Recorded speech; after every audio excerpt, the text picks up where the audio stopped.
نحمده ونصلي ونسلم على رسوله الكريم اما بعد فاعوذ بالله من الشيطان الرجيم بسم الله الرحمن الرحيم وانفقوا مما رزقناكم من قبل ان يأتي احدكم الموت فيقول رب لولا اخرتني الى اجل قريب فاصدق واكن من الصالحين صدق الله العظيم۔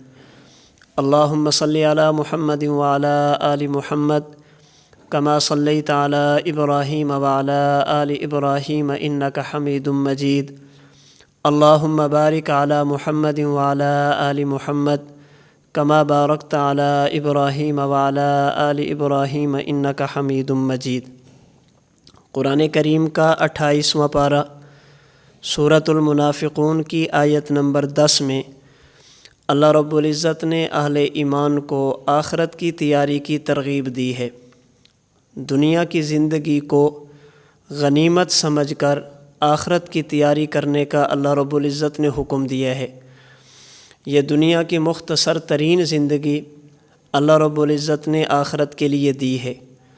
اللہ رب العزت نے جزا کے لیے دی ہے کہ انسان اس موجودہ زندگی کو اللہ رب العزت کے احکام، جناب رسول اللہ صلی اللہ علیہ وسلم کی شریعت کے مطابق استعمال کرے اور اپنی آخرت کی فکر کرے۔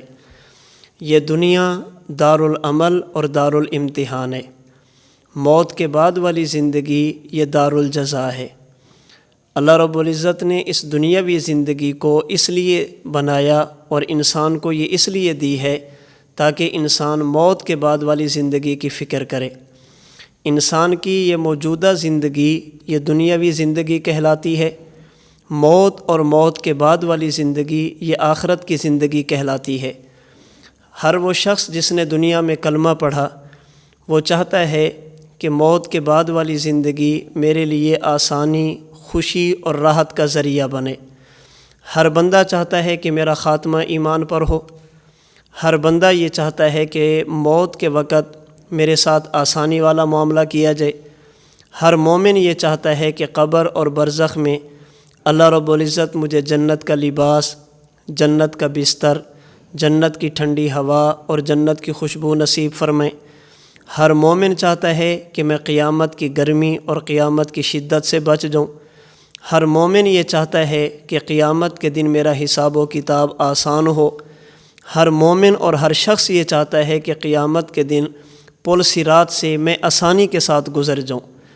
اس کے لیے اللہ رب العزت نے یہ دنیا کی زندگی عطا فرمائی ہے کہ اگر تم یہ چاہو کہ تمہارا خاتمہ ایمان پر ہو، موت کے وقت تمہیں شدت کا سامنا نہ کرنا پڑے، قبر اور برزخ میں عذاب کا سامنا نہ کرنا پڑے، حشر کی گرمی سے تمہاری حفاظت ہو جائے، حساب و کتاب میں شدت اور سختی نہ ہو اور پل صراط پر تمہارے پاؤں نہ پھسلیں، اگر یہ چاہتے ہو تو پھر دنیا کی زندگی کو صحیح معنوں میں استعمال کرو۔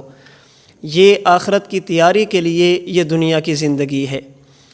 قرآن کریم میں اللہ رب العزت نے احادیث طیبہ میں جناب رسول اللہ صلی اللہ علیہ وسلم نے اور اس کے بعد ہمارے اکابرین، ہمارے اسلاف، ہمارے بزرگ، ہمارے اکابرین، انہوں نے بہت ساری باتیں ہمیں ایسی بتائی ہیں جنہیں سیکھ کر اور عملی زندگی میں لا کر ہم اپنے آپ کو بری موت سے بچا سکتے ہیں، موت کی شدت سے بچا سکتے ہیں، قبر کے عذاب سے بچا سکتے ہیں، حشر کی گرمی سے اپنے آپ کو بچا سکتے ہیں، حساب و کتاب کی سختی سے بچا سکتے ہیں اور پل صراط پر پھسلنے سے اپنے آپ کو بچا سکتے ہیں۔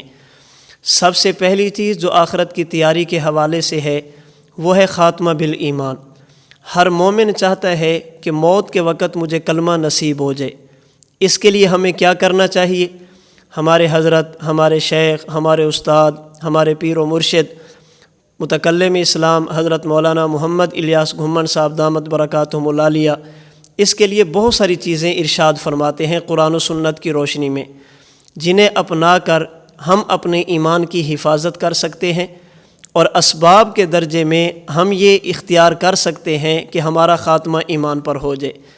سب سے پہلی چیز قرآن کریم کا 3 پارہ سورہ آل عمران کا آخری رکوع کی آخری آیت سے پہلی آیت، اسے پڑھنے کا اہتمام کرنا چاہیے۔ اللہ رب العزت ارشاد فرماتے ہیں ربنا لا تزغ قلوبنا بعد اذ ہدیتنا وہب لنا من لدنک رحمہ انک انت الوہاب۔ آیت کا مفہوم اور مطلب یہ ہے، اے اللہ آپ نے ہمیں ہدایت عطا فرمائی، ہدایت کے بعد اللہ ہمیں گمراہی سے بچانا، ایمان کے بعد کفر سے بچانا، توحید کے بعد شرک سے بچانا، سنت کے بعد بدعت سے بچانا، علم کے بعد جہالت سے بچانا، اے اللہ ہدایت کے بعد ضلالت اور گمراہی سے بچانا۔ تو خاتمہ بالایمان کے لیے ہمیں سب سے پہلے قرآن کریم کی اس آیت کریمہ کو کثرت کے ساتھ بطور دعا کے پڑھتے رہنا چاہیے۔ نمبر 2، ہمارے حضرت دامت برکاتہم العالیہ فرماتے ہیں کہ اللہ رب العزت نے جو ایمان عطا فرمایا ہے، اس ایمان پر اللہ کا شکر ادا کریں کہ اللہ تیرا کرم ہے، آپ نے ایمان دیا۔ دنیا میں کتنے لوگ ہیں جن کے پاس یہ نعمت موجود نہیں ہے، اللہ تیرا کرم ہے، تو نے بن مانگے ہمیں یہ نعمت عطا فرمائی ہے۔ اگر ہم اس ایمان پر اللہ کا شکر ادا کریں گے، اللہ کا فیصلہ ہے لَإِن شَكَرْتُمْ لَأَزِيدَنَّكُمْ، میری نعمتوں پر شکر ادا کرو گے میں اللہ نعمت میں اضافہ کروں گا۔ ہم اہل سنت والجماعت احناف کے ہاں چونکہ ایمان کی کمیت میں کمی اور بیشی نہیں ہوتی، ایمان کی کمیت بڑھتی اور کم نہیں ہوتی، اس لیے ایمان کے اضافے کا مطلب یہ ہے اللہ ایمان پر استقامت نصیب فرمائیں گے، اللہ ایمان میں پختگی نصیب فرمائیں گے، اللہ ایمانی کیفیت میں اضافہ فرما دیں گے۔ تو خاتمہ بالایمان کے لیے دوسری چیز، ہم موجودہ ایمان پر اللہ کا شکر ادا کریں۔ نمبر 3، تیسری چیز، اگر ہم یہ چاہیں کہ ہمارا خاتمہ ایمان پر ہو، موت کے وقت کلمہ کی دولت نصیب ہو، اس کے لیے ہمیں چاہیے ہم اہل اللہ کی صحبت اختیار کریں، اللہ والوں کی مجلس میں بیٹھیں، نیک لوگوں کی صحبت اختیار کریں۔ نتیجہ جس طرح اللہ کا قرب انہیں نصیب ہوگا، ہم جیسے لوگوں کو بھی ان کی برکت سے اللہ کا قرب نصیب ہو جائے گا۔ تو آخرت کی تیاری کے حوالے سے سب سے پہلی اور بنیادی چیز ہے خاتمہ بالایمان۔ اس کے لیے 3 چیزوں کا ہم اہتمام کریں۔ نمبر 1، ربنا لا تزغ قلوبنا بعد اذ ہدیتنا وہب لنا من لدنک رحمہ انک انت الوہاب، یہ دعا مانگیں۔ نمبر 2، موجودہ ایمان پر اللہ کا شکر ادا کریں۔ اور نمبر 3، اہل اللہ کی صحبت اختیار کریں۔ آخرت کی تیاری کے حوالے سے دوسری چیز، ہم میں سے ہر بندہ چاہتا ہے کہ موت کے وقت ہمارے ساتھ آسانی والا، نرمی والا معاملہ کیا جائے۔ اس کا بہترین نسخہ جناب رسول اللہ صلی اللہ علیہ وسلم نے ارشاد فرمایا، جسے امام احمد بن حنبل رحمۃ اللہ علیہ نے مسند احمد میں نقل کیا۔ حضور علیہ الصلوۃ والسلام فرماتے ہیں وَالصَّدْقَةُ تَمْنَعُ مِیتَةَ السُّوءِ، اللہ کی راہ میں مال کو خرچ کرنا، صدقہ کرنا، یہ بری موت سے انسان کو بچاتا ہے، موت کی سختی سے انسان کو بچاتا ہے۔ تو ہم موت کی شدت اور سختی سے بچنے کے لیے رسول اللہ صلی اللہ علیہ وسلم کا بتایا ہوا نسخہ انفاق فی سبیل اللہ اور صدقے کا اہتمام کریں۔ بالخصوص اس مہینے رمضان المبارک میں ہم زیادہ سے زیادہ صدقہ خیرات کا اہتمام کریں۔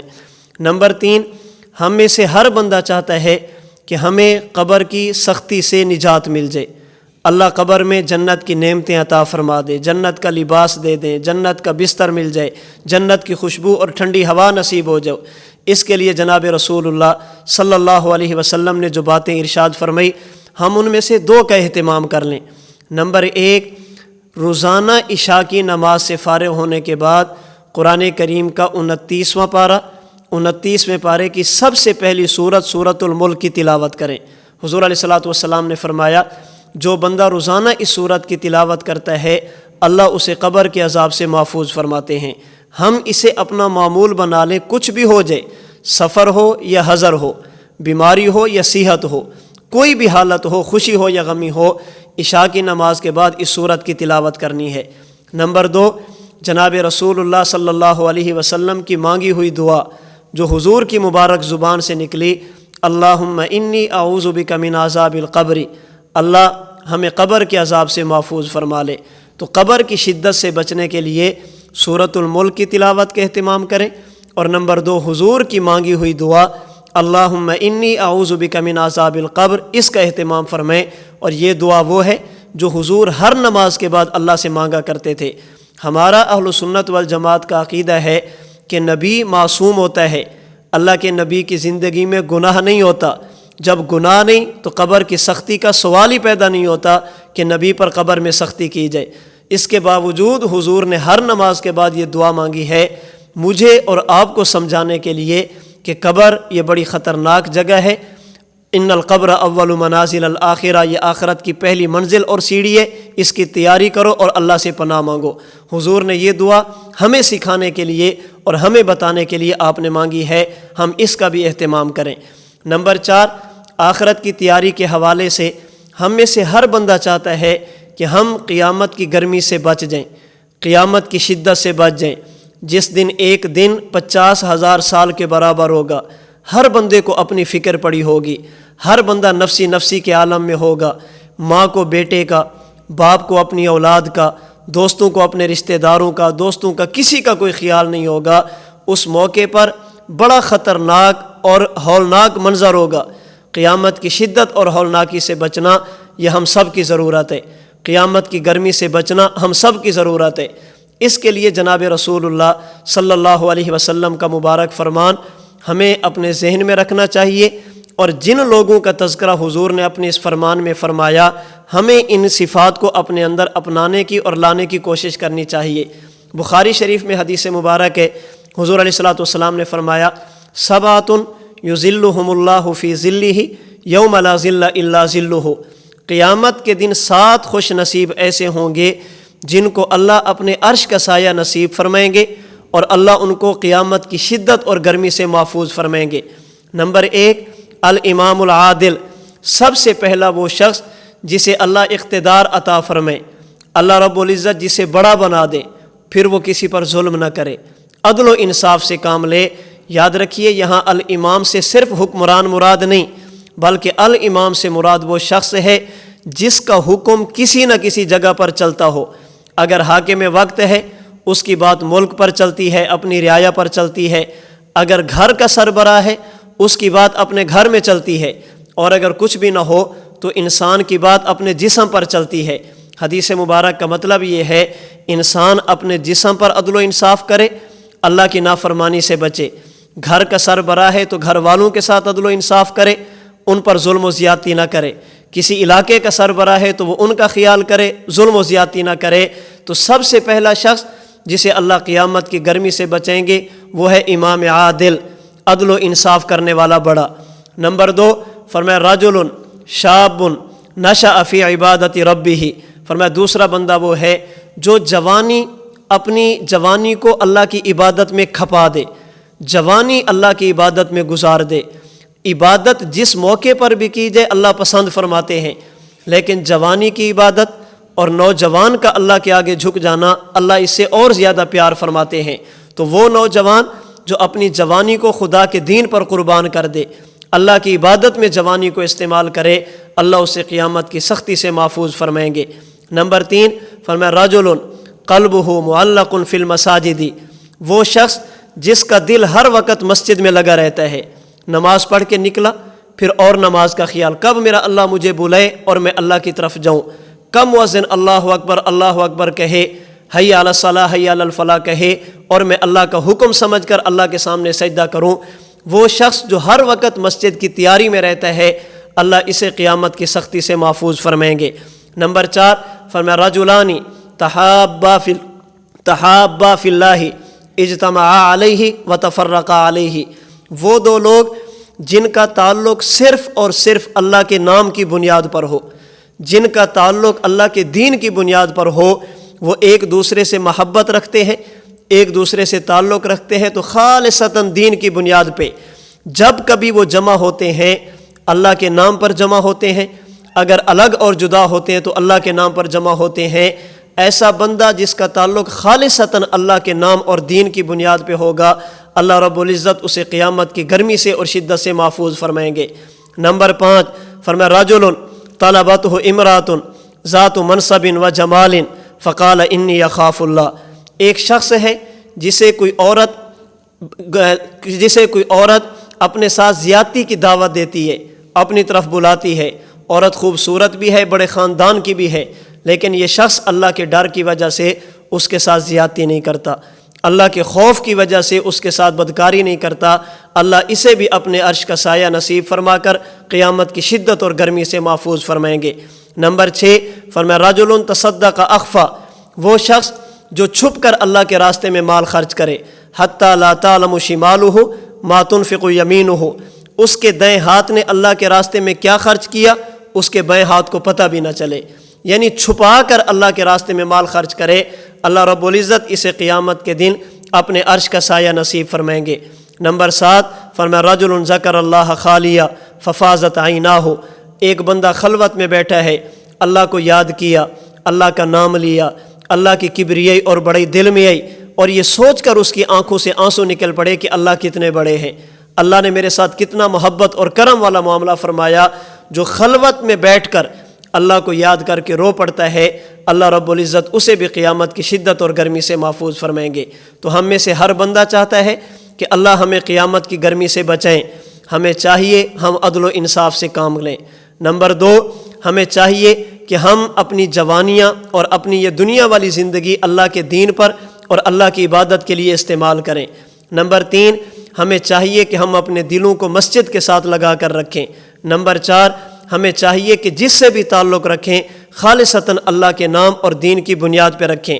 نمبر 5 بدکاری پر قادر ہونے کے باوجود اپنے آپ کو بدکاری سے بچائیں، گناہ کی طاقت ہونے کے باوجود اپنے آپ کو گناہ سے بچائیں۔ نمبر 6 اللہ کی راہ میں مال خرچ کریں اور چھپا کر خرچ کریں۔ اور نمبر 7 خلوت میں بیٹھ کر اللہ کی نعمتیں یاد کر کبھی کبھی 1-2 آنسو بہا کر اللہ کا ذکر بھی کرنا چاہیے اور اللہ کی نعمتوں کو یاد بھی کرنا چاہیے۔ اللہ قیامت کی گرمی سے محفوظ فرمائیں گے۔ آخرت کی تیاری کے حوالے سے 5ویں بات، ہم میں سے ہر بندہ چاہتا ہے کہ ہمارا حساب و کتاب آسان ہو، اس کے لیے ہم ایک دعا کا اہتمام کریں جسے امام احمد بن حنبل رحمۃ اللہ علیہ نے مسند احمد میں نقل کیا۔ حضور علیہ الصلوۃ والسلام اللہ سے دعا مانگتے ہیں، اللہم حاسبنی حسابا یسیرا، اے اللہ ہمارے ساتھ آسانی والا معاملہ فرمانا، اے اللہ ہمارا حساب و کتاب آسان فرمانا۔ یہ دعا بھی اللہ کے نبی نے ہمیں سکھانے کے لیے مانگی ہے، حضور علیہ الصلوۃ والسلام نے ہمیں تعلیم دینے کے لیے مانگی ہے۔ آخرت کی تیاری کے حوالے سے 6 اور آخری بات، ہم میں سے ہر بندہ چاہتا ہے کہ ہم پل صراط سے گزریں اور آسانی کے ساتھ گزر جائیں۔ اس کے لیے نمبر 1 ہمیں چاہیے کہ ہم دنیا میں صراط مستقیم پر چلیں، نہ افراط سے کام لیں، نہ تفریط سے کام لیں، نہ الحاد سے کام لیں، نہ بدعات کا ارتکاب کریں، نہ دین میں کمی کریں، نہ دین میں اضافہ کریں۔ صراط مستقیم، اعتدال، پیغمبر کی سنت پر عمل کریں، کمی اور اضافوں کو ختم کر کے جو دین اللہ نے اپنے نبی کو دیا، پیغمبر نے اپنے صحابہ کو دیا، صحابہ نے تابعین فقہا کو دیا، انہوں نے ہمارے اسلاف کو دیا اور اسلاف نے ہمیں دیا، ہم اس دین کو لے کر چلیں۔ عقائد کی بات ہو ہم اعتدال پر رہیں، اعمال کی بات ہو ہم اعتدال کا خیال کریں، معاشرت اور معاملات کی بات ہو ہم اعتدال کا خیال کریں۔ دنیا میں صراط مستقیم پر چلیں گے، اللہ قیامت کے دن پل صراط پر چلنا آسان فرما دیں گے۔ نمبر 2 ہمیں چاہیے صلہ رحمی کریں، رشتہ داروں کا خیال کریں، وہ رشتہ دار جو والد صاحب کی طرف سے ہیں، وہ رشتہ دار جو والدہ صاحبہ کی طرف سے ہیں، ان کے ساتھ تعلقات بنا کے رکھیں، تعلقات بگاڑیں نہ، قطع رحمی نہ کریں، رشتہ داریوں کو توڑیں نہ، رشتہ داریوں کو جوڑیں، اور یہ نہیں کہ وہ جوڑتے ہیں تو ہم جوڑیں۔ رحمت کائنات صلی اللہ علیہ وسلم نے فرمایا، سل من قطعک، اصل صلہ رحمی وہ ہے کہ لوگ تم سے تعلق توڑیں تم ان سے جوڑو، لوگ تم سے دور بھاگیں تم قریب ہو۔ ایمان والے جو اپنے رشتہ دار ہوں ان کے ساتھ صلہ رحمی کریں گے، نتیجہ اللہ قیامت کے دن پل صراط سے گزرنا ہم سب کے لیے آسان فرما دیں گے۔ تو آخرت کی تیاری کے حوالے سے یہ 6 چیزیں ہماری ضرورت ہیں۔ نمبر 1 ہمارا خاتمہ ایمان پر ہو، نمبر 2 موت کے وقت آسانی ہو، نمبر 3 قبر کے اندر اللہ جنت کی نعمتیں عطا فرمائیں، نمبر 4 قیامت کے دن اپنے عرش کا سایہ نصیب فرما کر گرمی سے بچا لیں، نمبر 5 اللہ حساب و کتاب آسان فرما دیں، اور نمبر 6 پل صراط سے اللہ آسانی کے ساتھ گزار لیں۔ اس کے لیے ہمیں کیا کچھ کرنا چاہیے؟ قرآن و سنت، اپنے اکابر اور اسلاف کی تعلیمات کی روشنی میں نے چند باتیں آپ حضرات کی خدمت میں عرض کی ہیں۔ دعا ہے کہ رب العالمین ہمیں آخرت کی تیاری کرنے کی توفیق عطا فرمائے۔ اللہ رب العزت موت کے بعد والی زندگی ہم سب کے لیے راحت سکون کا بنا دے، سکون والی بنا دیں۔ اللہ رب العزت موت کی سختی اور موت کے بعد والی زندگی کی شدت، اللہ ہولناکی سے ہم سب کی حفاظت فرمائے۔ وآخر دعوانا ان الحمد للہ رب العالمین۔